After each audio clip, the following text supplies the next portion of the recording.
Bubuksan ng Technical Education and Skills Development Authority o TESDA ang mga training centers nito para sa mga drug dependents. Ito ang balita ni Brian De Paz.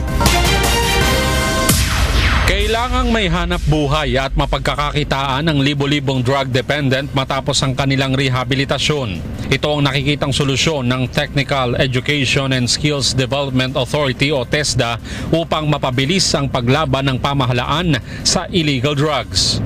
Dahil dito, bubuksan ng TESDA ang kanilang mga training centers sa mga drug dependent upang magkaroon sila ng marangal na hanap buhay at hindi na bumalik sa masamang bisyo. Binigyan ng instruction ni Secretary Mamondiong ang lahat ng regional at provincial directors pati na ang school administrators ng TESDA para makipag-coordinate sa Philippine National Police at DILG na kanyang binubuksan ang lahat ng training centers ng TESDA para sa pagpapalawak ng kasanayan ng yung mga rehabilitated na mga drug dependents at users. Pag-aaralan din ng TESDA ang paglalagay ng training facility sa loob ng bilangguan. Doon na mismo sa loob ng prisuhan siguro. Let us see if we can provide the facilities. We will coordinate with the Bureau of Prisons. Kailangan din nila ang pagbabago. Between now and December 2016, meron naman kaming siguro na budget pa for scholarship. Pero titingnan pa rin namin sa koordinasyon namin sa PNP at DILG kung ilan yan.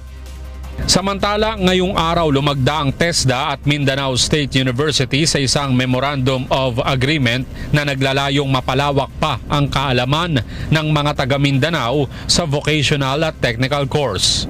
Sa pamamagitan nito, matutulungan ng mga mahihirap na mga taga Mindanao na maiangat ang antas ng kanilang pamumuhay sa tulong ng TESDA. This is a levy that we can help very much in the alleviation of poverty as one of the flagship program of the Duterte administration. We are very happy with this challenge and we are ready to help. Ang Mindanao State University ay may 11 campuses na nag-o-offer ng kursong Information Technology, Community Development, Fisheries, Agriculture at Engineering na akma sa mga programa ng TESDA.